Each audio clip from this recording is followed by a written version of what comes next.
हाँ, मैं जैसे बम ब्लास्ट हुआ तो मैं गिर गया था, राइफल भी मेरे हाथ से छूट गई थी, हाथ फट गया था यहाँ से। अच्छा। तो ऐसे राइफल छूट के खुद पीछे हटा हूँ। तो और जो बंदे थे हमारे साथ वाले भी साइड, मतलब बचाव के लिए साइड तो पकड़ा कोई भी आज।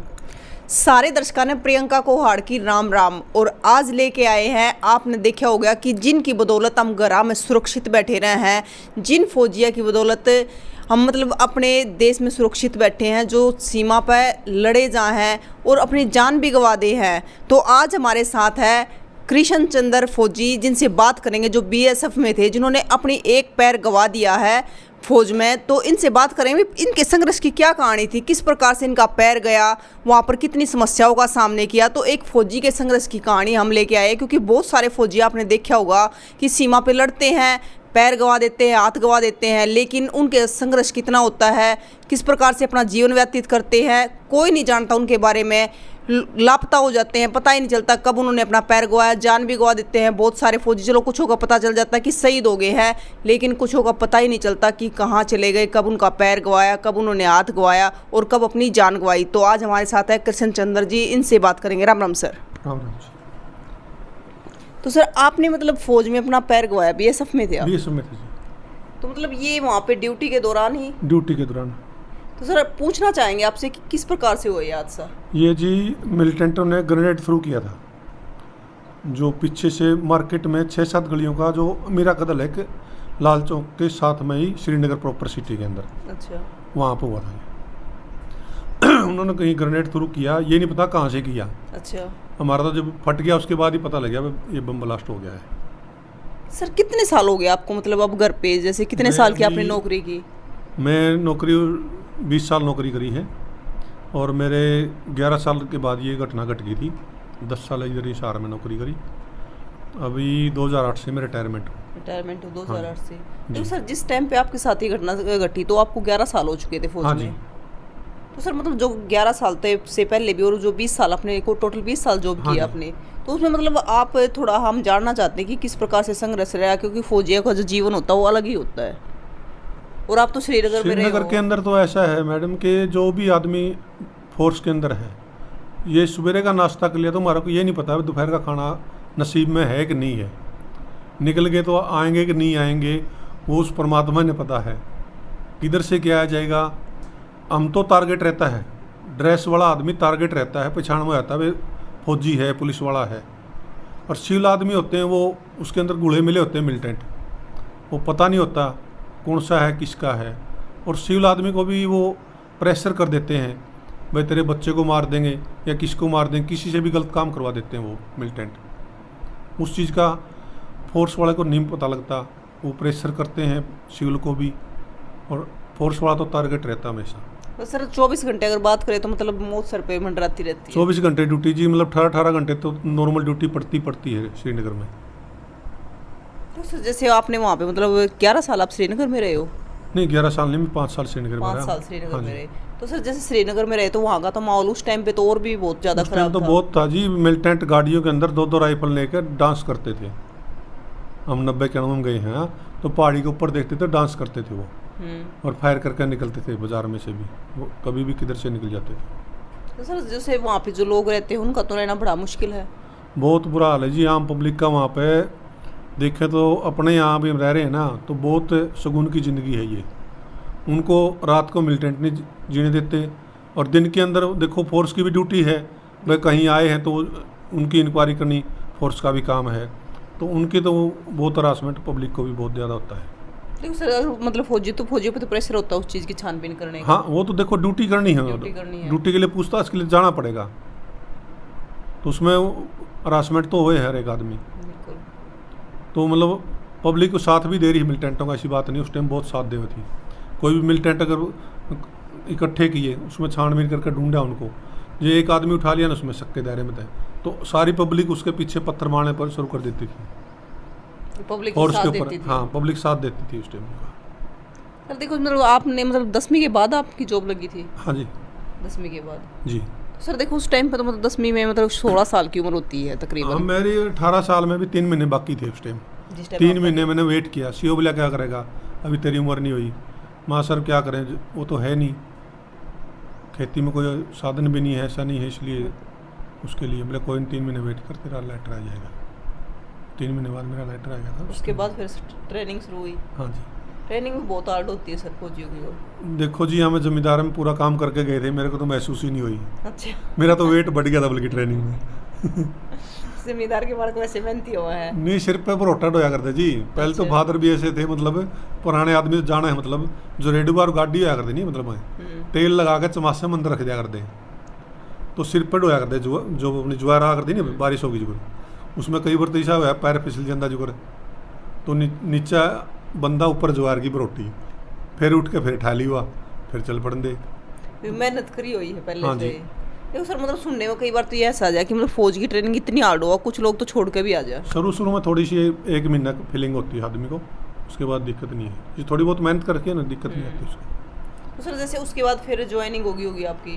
वो तो यूनिट में भेज देते हैं, ट्रेनिंग सेंटर के बाद यूनिट में भेजते हैं। यूनिट में फिर मतलब वो गुण मिल जाते हैं आपस में, वो घर जैसा माहौल हो जाता है। सर उसके बाद मतलब स्टार्टिंग में कहाँ पे थी आपकी पोस्टिंग?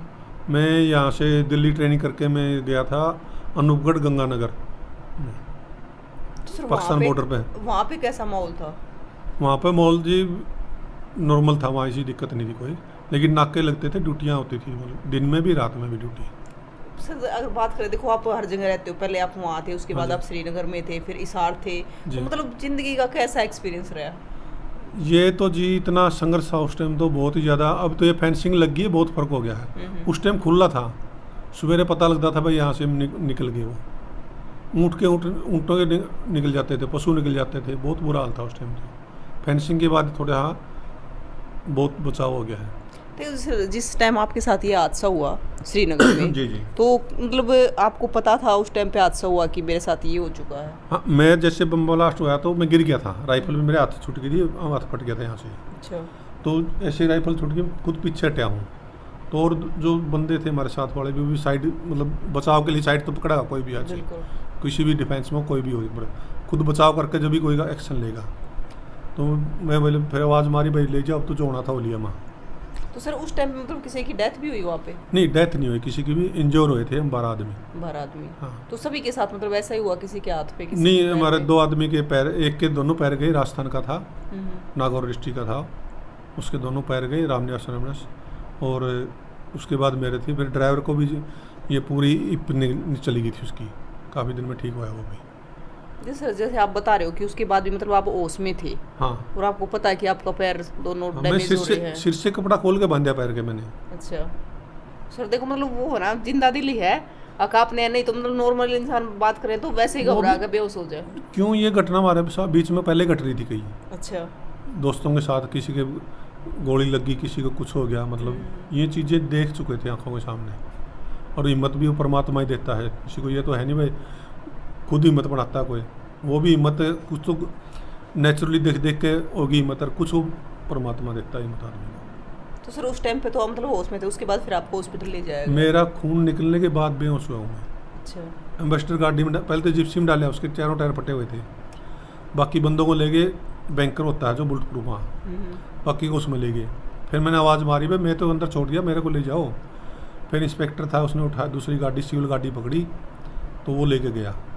जब सिविल अस्पताल तक मेरे को पता है, इतना पता है मेरे कपड़े कैंची से काट रहे थे, लेकिन दिख नहीं रहा था कौन काट रहा है, महसूस हो रहा था। तो उस टाइम में भी मैं मतलब वो अपना एड्रेस लिखा गया था भाई का, मैं घर पे बता मत देना, ऐसे ऐसे भाई फलानी यूनिट में, उसको बुला लेना। फिर सर आपको होश कब आया? मेरे को होश से तो फिर वो 2 दिन बाद आया था। अच्छा। उस टाइम भी मतलब कभी होश हो गया, कभी बेहोश हो गया, तो भाई भी पहुंच चुका था जब तक, तो मेरे को फिर रेफ़र करवाया वहाँ से, कुछ इधर से IG शेर सिंह से बात करी, तो उसने यहाँ से मैसेज दिला के फिर मेरे को वहाँ से रेफ़र करवाया ऑल इंडिया में 3 महीने ट्रीटमेंट चला मेरा। 22 दिन के बाद मेरा फिर ये पैर कटा, साथ में काला पीलिया हो गया था। 22 दिन के बाद? हाँ। अच्छा। यहाँ ट्रीटमेंट चला ऑल इंडिया में, तो काला पीलिया हो गया, साथ में इंस्पेक्शन बढ़ जाए, इंस्पेक्शन काटे काला पीलिया बढ़ जाए, तो फिर मैं डॉक्टरों ने डिसीजन यही लिया, बोले ये एक चीज़ है, बोले तो बंदे को बचा लो या पैर को बचा लो। सर उस टाइम पे कैसी सिचुएशन रही होगी? बड़ी मुश्किल? मेरे को तो मतलब डॉक्टरों ने भाई को बता दिया, रिश्तेदार थे जो भी थे उनको बता दिया भाई इसको बता दो तुम, बाद में इसको ये घटना ना हो जाएगी कि एकदम हार्ट से, फैलना हो जाए हाँ। कुछ भी। तो बोले बता दिया, मैं बात क्या असर है, उस टाइम मुझे पूछने लगे, मेरे को होश में था। कई बार कोई दवाइयों का नशा होता है, आदमी वैसे रहता था। बिल्कुल। बोले बात क्या है, डॉक्टर बोले बताया नहीं आपने इसको? बोले नहीं सर। बोले भाई आपका पैर कटेगा घुटने तक का। वहाँ सर एक ही कटता होगा, दोनों तो नहीं कट रहे। तो उसी टाइम हौसले की बात है। एक तो बच रहा है ना वहाँ, हाँ। एक बच जाएगा, कोई बात नहीं बच। तो सर 22 दिन तक मतलब आपके दोनों पैर ठीक थे, बस हाँ, ट्रीटमेंट ठीक चल थे। रहा था, लेकिन हाँ। चल तो फिर भी नहीं सकते होगे सर उस टाइम पे नहीं भी? बेड पे रहा जी मैं। बेड पे रहे हो हाँ, 22 दिन बिल्कुल। तक? 22 नहीं, मैं मतलब तकरीबन 9 महीने बेड पे ही रहा हूँ। थोड़ा बहुत मतलब 3 महीने के बाद 4 महीने बाद मेरे को बैसाखी दी थी, खड़ा होने के लिए बोला है, क्योंकि ये पैर भी पूरा फ्रैक्चर था, पूरा फ्रैक्चर था, इंजर्ड था। इसमें चोट ज़्यादा थी, बल्कि अच्छा। इसमें इंस्पेक्शन हो गया था। तो इसलिए काटना पड़ा? हाँ, इंस्पेक्शन की वजह से। देखो सर फिर उसमें मतलब 22 दिन के बाद आपका पैर काटना पड़ा डॉक्टर हाँ। को, तो उसके बाद मतलब आपको बेहोश किया गया होगा उस दौरान भी, उस टाइम ऑपरेशन के दौरान भी? तो रीढ़ के डिम इंजेक्शन लगाए थे। तो फिर जिस मैंने टाइम कैसे आपको सर लगाया? ओस आया और फिर आपने देखा कि एक पैर ही नहीं है, आपको पता तो पहले चल पता गया था, लग गया था, लेकिन उसमें कोई एक नहीं। सच्चाई को मतलब एक्सेप्ट करना नहीं, और पहले जो एक पता ऑपरेशन चलना। उस टाइम ऑपरेशन करे थे नहीं, उस टाइम भी मतलब सुन था मैं नीचे से, अच्छा। ऊपर तो होश था मेरे को। तो डॉक्टर ने बोला भाई ये घुटना निकालेंगे नहीं, हड्डी है, बोला ये बार बार जख्म करेगी, थोड़ा से ऊपर से और लेना पड़ेगा। मैं बोला सर इतना ऐसा काट लो, दोबारा मेरे को दिक्कत ऑपरेशन के लिए तो नहीं आना पड़े माया, जो भी है ना आप अभी काट लो इसमें, दोबारा ऑपरेशन के लिए इंस्पेक्शन ना पड़े इसमें, और वो ना करें। देखो सर पता है, हमारे बड़े बुजुर्ग भी कहते हैं, सभी को पता है कि असली धन हमारे हाथ पैर होते हैं, कि हम हाथ पैरों से बिल्कुल सलामत है। जी जी। और जब हमारे हाथ पैर ही नहीं रहते तो फिर कैसा बंदे को महसूस हुआ है? देखो जी, नेचुरली चीज़ है, देखो दिक्कत तो आती है, बहुत दिक्कत आती है। कई बार तो ऐसा है मतलब बस यूँ जा रही है, देख दे रहे सामने निकल जाए, भाग नहीं सकते, हाँ चढ़ नहीं सकते। हाँ, अगली बार का दूसरी बस का वेट ही करना पड़ेगा फिर। और नहीं इतनी मत रखा कर दी, मैं भाज दी बस में चढ़ जा कर दे, कोई दिक्कत नहीं आ कर दी। सर आप लंबे तगड़े हो वैसे भी, और फौज जी, की जी। जो ओप की आपने, तो मतलब ये तो चीज़ है कि आप भाग के चढ़ जाते हो वैसे भी, क्योंकि हेल्दी हो, लेकिन उसके बाद फिर कितनी सारी प्रॉब्लम फेस करनी पड़ी? बहुत प्रॉब्लम फेस आती हैं जी, बहुत ही दिक्कत आई है। बाहर जावा तो उस वेल में देखना पड़ा है, यहाँ उठने बैठने की भी दिक्कत है। ये भी सबसे बड़ी दिक्कत है, गांव में कोई गुजर गया तो मैं पैर के जाके बैठ नहीं सकता, बिल्कुल उससे वो मुड़ता नहीं होगा। किसी का कोई गुजर गया तो वहाँ जाके बैठ नहीं सकते। फीलिंग तो जाने का दी तो करे, फिर करा के किस तरह जावा किसी के। इवन जाके नहीं कहा मेरा जूता खोल दो, ये खोल लो, उनका तो पहला ही समस्या किसी है। फीलिंग तो है, लेकिन इनकी मजबूरी है, नहीं जा पाते। और कहीं ना कहीं सर दूसरों पे डिपेंड हो जाए। हाँ देखो डिपेंड तो हो जी बिल्कुल, आदमी, और वो फील भी हुआ है कितना फीलिंग क्यों नहीं जी, इस चीज़ का देखो ना, आदमी बहुत फीलिंग हुआ है आदमी ने। किसी अच्छा उठ बैठ भी है, आना जाना भी है, लेकिन वहाँ भी नहीं जा पाते, तो मजबूरी तो है नहीं। मतलब अगला भी यूँ सोचेगा, देखो मेरे इतना दुख हो रहा है, मेरा आया को नहीं। गांव में भी किसी का जाना तो इसमें फीलिंग हो है। और सर देखो मतलब जैसे उसके उस हादसे के बाद फिर जब घर वालों को ये चीज़ सामने फेस करनी पड़ी, तो घर वालों का क्या? घर वालों का भी जी बहुत बुरा हाल था। घर वालों को तो यही आशा नहीं थी मैं बचूंगा, और ना मेरी यूनिट में था मैं बच भी जाऊँगा। दिवाली के पहले दिन हुआ था मेरा ये, 29 अक्टूबर 1997 को, और 30 की दिवाली थी। अच्छा। तो उस दिन 30 तारीख की दिवाली नहीं मनानी थी सीओ ने भी, बोले कोई दिवाली नहीं मना होगा। बोले ऐसा ओड़ी दिवाली का पता ही नहीं चलता? नहीं, कुछ नहीं पता लगता सर। मतलब देखो फिर भी फेस पे स्माइल है सर के। देखो ऐसा नहीं, देखो सबसे ओड़ी दिवाली वही है, ठीक रहो आदमी, सबसे बड़ी ओड़ी दिवाली वही है। देखो सर जो आदमी सेफ अपने घर आ गया ना नौकरी करके, बिल्कुल सबसे बड़ा वही है उसके तो फिर सर उसके बाद भी फिर आपने जॉब की है? हाँ, मैं इधर ही से आ रहा था, बीएसएफ कैंप है ना, अच्छा। उसमें मैं ड्यूटी करी है। उसमें आपने फिर ड्यूटी की? हाँ। तो उसके मतलब 9 साल बाद फिर आप रिटायर हुए? हाँ, फिर बाद में मेडिकल बोर्ड आउट कर दिया था। तो सर देखो उस हादसे में आपने मतलब अपना पैर गंवा दिया। जी, जी। तो मतलब उसके बाद जैसे अब आप रिटायर भी हो चुके हो, हाँ जी, तो हाँ मतलब सरकार से कुछ अलग, जैसे एक फौजी को सारी जो सुविधाएं मिलती है उससे कुछ अलग दिया गया? ये अपने जो सुविधा लागू करी ना, सबसे ज़्यादा तो आर्मी के अंदर जी। है, बीएसएफ में नहीं है। नहीं है। और जो भी है तो ये कारगिल के बाद ज़्यादा लागू हुई है। उससे पहले आर्मी में बहुत कम थी और अब ज़्यादा कर रखी है, और बीएसएफ में भी उसके बाद इतनी नहीं है, बहुत कम ही है। लेकिन सर जैसे देखो आप कह रहे हो कि बाद में लागू की गई हाँ। है, लेकिन बाद में भी आपको मिली वो सेवाएं? नहीं जी, पहले उसके बाद जो किसके साथ घटना घटी कारगिल के बाद, तो उसी को लागू हो रही है वो, पहले वाले को नहीं मिल रहा किसी को भी। लेकिन सर देखो फिर भी मतलब एक देश की रक्षा करते हुए आपने पैर गवाया, तो मतलब सरकार का भी फर्ज बनता है कि उसके लिए कुछ अलग से किया जाए। कुछ सुनाई नहीं हुई जी। मैं 10 साल केस भी लड़ा था, अच्छा। केस एडमिट हो गया, वो पेंशन भी बंद होगी, तो लास्ट में फिर यही निर्णय लिया मैं कुछ नहीं, अपनी पेंशन लो और काम करो। मतलब आपने कोई 10 फायदा साल नहीं। संघर्ष किया है। हाँ जी, और 10 साल के संघर्ष के बाद भी कुछ नहीं हो कुछ सका। निचोड़ नहीं निकला, तो यही करे मैं अपना जो मिल रहा हो ले और चलते रहो, कोई बात नहीं। मतलब जैसे सर 10 साल आपने संघर्ष किया, तो उसके बाद क्या रिजल्ट आया कि मतलब कुछ क्यों भी रिजल्ट नहीं आया, कोर्ट में भी कोई सुनवाई नहीं है, केस एडमिट कर दिया जज साहब ने भी, अच्छा। कोई सुनवाई नहीं। मतलब देखिए सर ने मतलब देश की रक्षा के दौरान मतलब अपना पैर गवा दिया, 10 साल संघर्ष भी किया, मतलब कोर्ट में केस चला है 10 साल तक, लेकिन कोई सुनवाई नहीं हुई। लेकिन आपका क्या कहना है कि मतलब जिस प्रकार से इन्होंने देश की रक्षा करते हुए अपना पैर गवा दिया, लेकिन फिर भी सरकार की तरफ से अलग से कोई सेवाएं नहीं मिल रही? क्योंकि एक तो चलो बंदा अपनी जॉब करके 10 साल 20 साल जितने साल जॉब करी, उसके बाद सलामत अपने घर लौट आया, लेकिन जिसने अपना पैर गवा दिया, और पैर गंवाने के बाद मतलब आप समझ सकते हो जब हमारे शरीर का कोई भी अंग, ये तो पूरा का पूरा पैर है, अगर हमारी एक उंगली भी चली जाए ना तो उसमें भी बहुत फ़र्क पड़ता है। तो और बड़े बुजुर्ग कहते हैं कि हमारा जो धन है, असली धन वही होता है कि हमारे हाथ पैर सलामत है, भगवान ने हमें सलामत पैदा किया है। तो ये थी कृष्ण चंद्र सर की पूरी लाइफ की स्टोरी। पूरी लाइफ तो कवर नहीं कर सकते कि 20 साल की जॉब में इन्होंने कितना कुछ फेस किया होगा, और 11 साल इन्होंने मतलब 11 साल तक ये सलामत थे, लेकिन जो 9 साल की जॉब की उसमें भी मतलब बहुत संघर्ष किया होगा, जब पैर नहीं था, और पैर ना होते हुए भी इन्होंने 9 साल तक जॉब की है, और आज भी बहुत चीज़ों का सामना करना पड़ता है। पैर गवा दिया है क्योंकि जब जाते हैं मतलब पैर नहीं होता तो आदमी दूसरे पे डिपेंड हो जाता है, कहीं पे बैठ नहीं सकते, उठ नहीं सकते। वो पैर मतलब सर आर्टिफिशियल होगा ना पैर जो आपका है, उससे बैठा उठा जाता ही नहीं। वो लोग है ना जो तो एक सहारा है, मतलब पैर को रख के उठाने के लिए। चल सकते हो, आ सकते हो, जा सकते हो कहीं पे, बस। उसको पहनने में भी काफी टाइम लगता होगा। हाँ, पहनना पड़ता है, उसको बेल्ट लगती है फिर। ये है कि अपनी जिंदगी जी रहे हैं, मतलब एक सहारा है, मतलब चलने के लिए थोड़ा बहुत।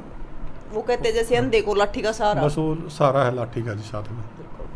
तो ये थी सर की मतलब संघर्ष की कहानी। तो इसी प्रकार से हम चाहते हैं कि मतलब जिन्होंने भी मतलब रक्षा करते हुए देश की अपने पैर गवा दिए, हाथ गवा दिए, और सरकार ने उनको कुछ अलग से सुविधाएं भी नहीं दी, क्योंकि वे सही ढंग से चल फिर भी नहीं सकते, और फिर भी सरकार कुछ अलग नहीं कर रही। एक तो सरकार से भी यही रिक्वेस्ट रहेगी कि उनके लिए कुछ अलग से किया जाए, और आगे भी हम मतलब जितने भी फौजी है, या कारगिल की लड़ाई रही है, या कोई और भी लड़ाई रही है जिसके दौरान शहीद हुए, हाथ पैर गवा दिए, अपने शरीर के अंग खो दिए, तो उनको भी कवर करना चाहेंगे। आप कमेंट करके बताएं कि कृष्ण चंद्र सर की लाइफ की स्टोरी फौजी की कैसी रही, और क्या कहना है इसके बारे में आप ज़रूर बताएं, और तस्वीरों को ज़्यादा से ज़्यादा शेयर करें ताकि एक फ़ौजी के संघर्ष की कहानी सब देख सके और बता सके कि ज़िंदगी का कैसा तजुर्बा था ये, कि किस प्रकार से इन्होंने अपने शरीर का एक अंग गंवा दिया, और अंग गंवाने के बाद कैसा महसूस होता है। तो इसी प्रकार से आपके सामने फिर लेकर आएंगे एक और नए फ़ौजी की कहानी। तब तक के लिए